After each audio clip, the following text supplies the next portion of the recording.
आपल्या print media आणि electronic मीडियाच्या समोर येण्याचं अत्यंत महत्त्वाचं कारण असल्यामुळे आज आपल्या समोर मी येत आहे की अनेक दिवसापासून आपण बघतोय नगर परिषद नगरपंचायतच्या निवडणुका सुरू झाल्या आणि जो मुद्दा प्रकाशाने पुढे आला की जी रेल्वे लाईन जी आहे की ती संगमनेरवरून जायला पाहिजे, ती रेल्वे लाईन ती डायरेक्ट शिर्डीला जाते.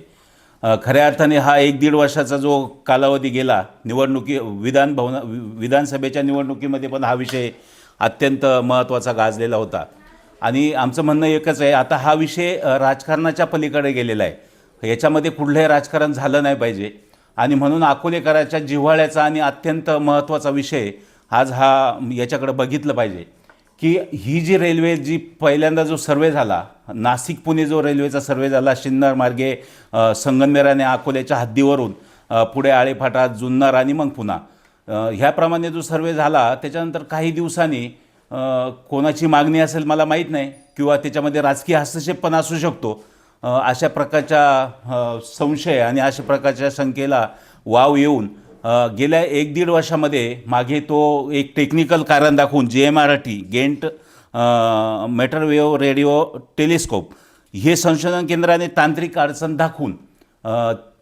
हा रेल्वे मार्ग शिर्डीला गेला. म्हणजे खऱ्या अर्थाने अकोला आणि संगमनेरच्या हद्दीवरून जाणारा हा रेल्वे मार्ग इथून गेल्यानंतर ह्या अकोला तालुका आणि संगमनेर तालुका, खऱ्या अर्थाने अकोला तालुक्याचा मी विशेषतः त्याच्यात उल्लेख करेल की जुन्नरपासून तर सिन्नरपर्यंत ही सह्याद्रीची रांग सुरू होते आणि तसा अतिदुर्गम डोंगराळ भाग असल्यामुळे मला वाटतं हा रेल्वे मार्ग होण्याचा हा शेवटचा आशेचा किरण हा अकोलेकरांसाठी आहे.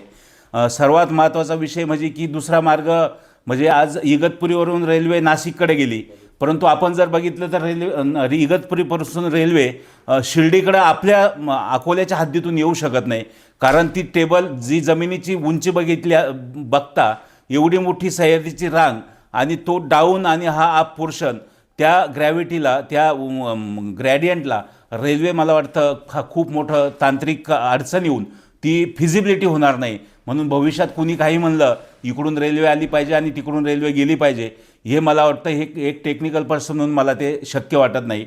परंतु हा जो मार्ग आहे आता होऊ घातलेला आहे, ज्याला टेक्निकल सँक्शन आलं, केंद्राने राज्यांनी ज्याला मंजुरी दिली, हा मार्ग आपल्या अकोल्याच्या सरहद्दीवरून गेला पाहिजे. ह्यासाठी मी अकोल्याचे आमचे सर्व राजकीय, सर्व पक्षाचे, सर्व सामाजिक मित्रमंडळी, सर्व युवक ज्यांना अकोल्याचं हित कळतंय अशा सगळ्या नागरिकांनी, सदन लोकांनी समोर येऊन ह्या प्रकल्पासाठी आपण एक मोठं जनआंदोलन उभारलं पाहिजे. आपण एक मोहीम सुरू केली पाहिजे. आता होऊ घातलेल्या अधिवेशनात जर आपल्याला आवाज उठवता आला, आपले लोकप्रतिनिधींना जरी काही अडचण असेल, सरकारमध्ये आज थांबून जर आपल्याला त्याच्याविषयी आवाज उठवायला काही अडचण असेल तर आपण सगळ्यांनी मिळून त्यांनासुद्धा मदत केली पाहिजे की हा अत्यंत जिव्हाळ्याचा आणि आमच्या प्रगतीचा हा एक मार्ग आहे. हा एक मार्ग जर आमच्यासाठी जर आमच्या जवळून गेला तर मला वाटतं अकोल्याची जी काय प्रगती आहे, जे काय पर्यटन वाढणार आहे आणि अकोल्याच्या युवकांना जो काही रोजगारासाठी, मग ती सिन्नर असेल, नाशिक असेल किंवा चाकण असेल, पुणा असेल, या ठिकाणी जाण्यासाठी 2 तासामध्ये मी घरातून गेलो तर मी त्या माझ्या वर्किंग स्टेशनला पोहोचू शकेल, अशी ही हायस्पीड रेल्वे जर आपल्या अकोल्याच्या हद्दीवरून गेली तर मला वाटतं अकोल्याच्या प्रगतीसाठी हा खूप महत्त्वाचा विषय. म्हणून राजकीय सगळे जोडे बाजूला ठेवावे, मला वाटतं आपण याच्यावरती आवाज उठवला पाहिजे, म्हणून मी आपल्यासमोर आलो आहे. दुसरी गोष्ट अत्यंत महत्त्वाची अशी आहे की हा मार्ग होत असताना आज आपण बघतोय की त्याच्यावरती राजकीय विश्लेषण केलं जातं आहे किंवा राजकीय विश्लेषणाच्या माध्यमातून तांत्रिक अडचण दाखवून हा नगरमार्गे पुन्हा ते नाशिक जोडला जातो आहे शिर्डी मार्गे. हे होता कामा नये. याचं कारण असं की ऑलरेडी श्रीरामपूरला रेल्वे आहे, शिर्डीला रेल्वे कुठून तरी येते, अहमदनगरला रेल्वे कुठून तरी येते आणि म्हणून वंचित असलेले आळेफाटा असेल, जुन्नर असेल, अकोला असेल, संगमनेर असेल आणि अप टू सिन्नर असेल, हा जो सह्याद्रीचा डोंगराळ भाग आहे, ह्या डोंगराळ भागाला जोडण्याचा हा एक महत्त्वाचा रेल्वे मार्ग आहे. म्हणून हा रेल्वे मार्ग होत असताना जर मला वाटतं राजकीय पक्षांना किंवा सरकारला जर याच्यामध्ये राजकारण जर येत असेल आणि राजकीय पाठबळाने जर ही रेल्वे अकोल्याच्या सरहद्दीवरून जाण्याचं वंचित राहत असेल तर मला वाटतं खऱ्या अर्थाने आमच्यासारख्या तरुण युवकांना आणि अकोलेकरांना हे सहन होणार नाही. सत्ता आमच्याकडे नाही आहे. सत्ता जरी आमच्याकडे आमच्या तालुक्याला एखादं मंत्रिपद नाही आहे किंवा मंत्रिपदा एवढा इक्विव्हॅलंट पर्सन सरकारमध्ये जाऊन बोलणार नसेल, तर मला वाटतं ह्या नागरिकांनी उठलं पाहिजे की आपले जे काय हक्क आहे, आपले जे सरकारच्या माध्यमातून आपल्याला ज्या काही गोष्टी आपल्याला तालुक्याला पायाभूत सुविधा आहे, त्या जर आपल्याला मिळवण्यासाठी आपल्याला जर न्याय हक्कासाठी लढावं लागणार असेल, तर मला वाटतं आपण सगळेजण मिळून आपण हा लढा उभारू. मी शासनाला आणि सरकारला आणि आमच्या नेत्यांना एकच विनंती करेल की आपण आता लढलं पाहिजे या सरकारच्या विरोधामध्ये. आपली जी काही लोकप्रतिनिधी आहे त्या सगळ्यांना घेऊन, सगळ्या पक्षाची सगळी जी जाणकार मंडळी आहे या सगळ्यांची चर्चा करून आपण हा लढा तात्काळ उभारला पाहिजे की ही रेल्वे संगमनेर अकोल्याच्या सरहद्दीवरून पहिला जो सर्वे होता त्याप्रमाणे गेली पाहिजे, किंवा अजूनही तुम्हाला अकोला तालुक्यामध्ये तिचा जर जास्त शिफ्ट करता आली तर त्याविषयी सुद्धा तुम्ही निर्णय घेतला पाहिजे. एक छोटंसं टेक्निकल कारण दाखवून राजकीय फायद्यासाठी तुम्ही ही रेल्वे डायरेक्ट शिफ्ट करून नगरमार्गे जर तुम्ही शिर्डीला आणणार असेल तर फार मोठा अन्याय या अकोला तालुक्यावर होताना दिसतोय. म्हणून मी सगळ्या अकोलेकरांना, सर्वांना जी जागरूक अकोलेकर आहे त्यांना मी एक विनंती करतो, मित्रांनो, आपल्याला ह्या रेल्वेसाठी आता आपल्याला रस्त्यावर उतरायचे. उद्या होणारे अधिवेशन 8 तारीख ते 14 तारखेपर्यंत जे अधिवेशन आहे नागपूरला, हिवाळी अधिवेशन, या हिवाळी अधिवेशनामध्ये आपल्या आवाज उठवला गेला पाहिजे. ह्यासाठी आपल्याला एक आंदोलनसुद्धा तिथे जाऊन करावं लागलं. आपल्याला विधान भवनावरती आपल्याला मोर्चा न्यावा लागला, तर त्या मोर्चासाठी सुद्धा अकोलेकर जास्त संख्येने आपण सगळेजण गेलो पाहिजे. राजकारणापलीकडे ह्या विषयाकडे आपण बघितलं पाहिजे, ही मला आपल्याला सगळ्यांना विनंती करे. मी म्हणतो सरकारला एवढं करून जाग जर आली नाही, आपल्या अकोल्याला जर न्याय मिळणार नसेल, तर अकोलेकरांनी सज्ज झालं पाहिजे. जोपर्यंत रेल्वेचं कन्फर्मेशन तुम्ही आमच्या सरहद्दीतून देत नाही, तोपर्यंत निळवंडेचं आणि भंडारदऱ्याचं पाणी आम्ही खाली जाऊन देणार नाही. कारण आम्ही सगळ्याच बाबतीमध्ये आम्ही अन्याय का सहन करून घ्यायचा.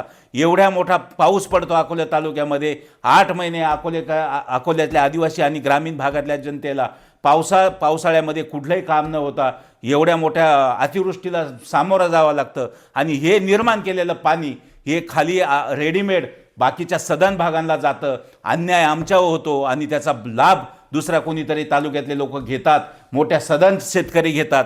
या सदन शेतकऱ्यांनी घेत असताना आम्हाला त्याचा अजिबातही वाईट वाटत नाही. परंतु आमच्या हक्काची रेल्वे, आमच्या हक्काच्या पायाभूत सुविधा जर आमच्या तालुक्यापासून फिरवण्यासाठी जर कोणी राजकीय पदाचा वापर करणार असेल तर आम्ही त्याला सोडणार नाही. म्हणून मी आज कोणावरती जास्त बोलणार नाही. मी सगळ्यांना जागरूक करेल की हे काय चाललंय. ज्याच्या हातात आपण सत्ता देतो, ज्याच्या हातामध्ये आपण नगर जिल्ह्याची सत्ता देतोय, ज्याच्या हातामध्ये आपल्याला सुद्धा वाचवल, हे न करता जर सगळं शिर्डीला जाणार असेल, सगळं राहत्यामध्ये जाणार असेल, तर सगळं जर खालच्या भागांमध्ये, सदन भागांमध्ये जाणार असेल, तर आम्ही काय इथं फक्त डोंगर राखण्यासाठी आम्ही तयार झालेलो आहोत का अकोला तालुक्यामध्ये. म्हणून अकोला तालुक्याच्या जनतेला विनंती आहे की राजकीय आपलं अस्तित्व आपण तयार करा. आपल्याला संघर्ष करावा लागेल. आपल्याला अनेक प्रश्नांसाठी आपल्याला संघर्ष करावा लागेल. आज रेल्वेचा प्रश्न आहे, आपण तयार केलेला उद्या पाण्याचा प्रश्न आहे. या पाण्याचं सुद्धा फेरवाटप झालं पाहिजे.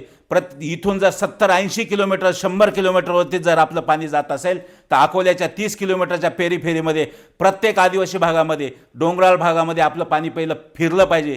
हे अनेक प्रश्न घेऊन आपल्याला उद्या जायचे. उद्याच्या निवडणुकांना ज्याच्या वेगवेगळ्या भूमिका असतील, त्या भूमिकांशी आपण जे ते जास्तीचे पक्ष जातील. परंतु याशी जी काही महत्त्वाची अकोल्या सुजलाम समृद्ध करण्यासाठी किंवा अकोल्याचे जे काय चांगले प्रश्न मांडण्यासाठी आपल्याला जे काही व्यासपीठ तयार करायचे, या सगळ्या पक्षातील सगळ्या चांगले सामाजिक राजकीय क्षेत्रातील मंडळींनी पुढे आलं पाहिजे. आणि हा लढा हा पहिला लढा आहे. इथून पुढच्या अनेक लढे हे पक्षविरहित होतील आणि पक्षविरहित आपण ह्या अकोलेकरांना न्याय देण्यासाठी आपण पुढे येऊ. मी आपल्याला कळकळीची पुन्हा एकदा विनंती करतो की आपल्याला हा रेल्वेचा लढा, उद्या सह्यांची मोहीम असेल, उद्या लॉंग मार्च असेल, उद्या नागपूर अधिवेशनावरती धडक मोर्चा असेल, उद्या मुंबईला लॉंग मार्च काढण्याची वेळ आली तरी उद्या आपण सगळेजण सज्ज व्हा. मी सगळ्या नेत्यांना, अकोले तालुक्यामध्ये अनेक नेते आहे, मग त्यांनी चांगलं नेतृत्व केलेलं आहे. मग ते डॉक्टर अजित नवले असतील, विजय देशमुख साहेब असतील, महेश नवले असतील, मच्छिंद्र धुमाळ असतील, शिवाजीराजे धुमाळ असेल, जालिंदरजी वागचौरे असतील, रावसाहेबजी वागचौरे असतील, विकासराव सेटे असतील, अरुण शेळके असतील, डॉक्टर संदीप कडलं असतील, दत्ता नवले असतील, बाळासाहेब वडजे, गणेशराव ताजने, नितीनराव बेनके, स्वप्नीलजी धांडे, संतोष आपले सतीशजी भांगरे, वसंतराव बाळसराफ, संतोषजी मुतडक, विक्रमजी नवले, एकनाथजी यादव, सचिन दातीर, सुनील उगले, संदीपजी दराडे, अक्षय आबाळे, कैलासराव जाधव, कैलासराव वाकचोरे साहेब, ह्या सगळ्यांच्या ह्या सगळ्या युवा पिढीच्या मी प्रामुख्याने जी काही नावं काढली की कैलासराव शेळके असतील, संपतराव पवार असतील, प्रभाकर फापाळे साहेब असतील, विनोदजी हांडे असतील, अशी ही सगळी युवक ही सक्रिय झाली पाहिजे. खऱ्या अर्थाने जी लोक आज चांगल्या चांगल्या मोर्चांमध्ये सक्रिय होऊन चांगल्या गोष्टीला न्याय देतात, ह्या लोकांना, या तरुणांना आपण पुढे घेतलं पाहिजे. ही सगळ्या पक्षाची असे अनेक जण आहेत की त्यांची नावं आपण घेऊ आणि जी काय आपली जी पत्रकार बंधू आहे, जी काय सिनियर मंडळी आहे, यांच्या नेतृत्वाखाली आपण नक्कीच हा एक लढा उभारू. आपल्या अकोलेकर, आपण अकोल्याला न्याय देण्यासाठी ही एक आपली भूमिका आहे. आपल्या समोर येऊन एवढंच मांडायचं होतं मला आज की आजपासून आपला रेल्वेसाठी लढा सुरू करू. मी आज ही भूमिका मांडली.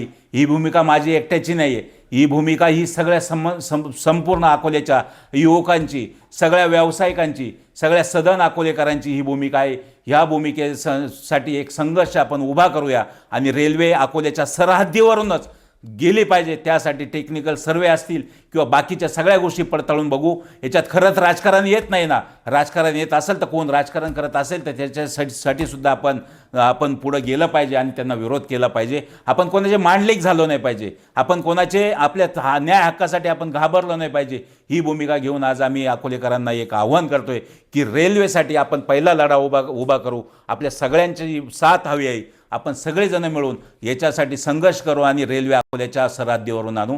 जय हिंद, जय महाराष्ट्र.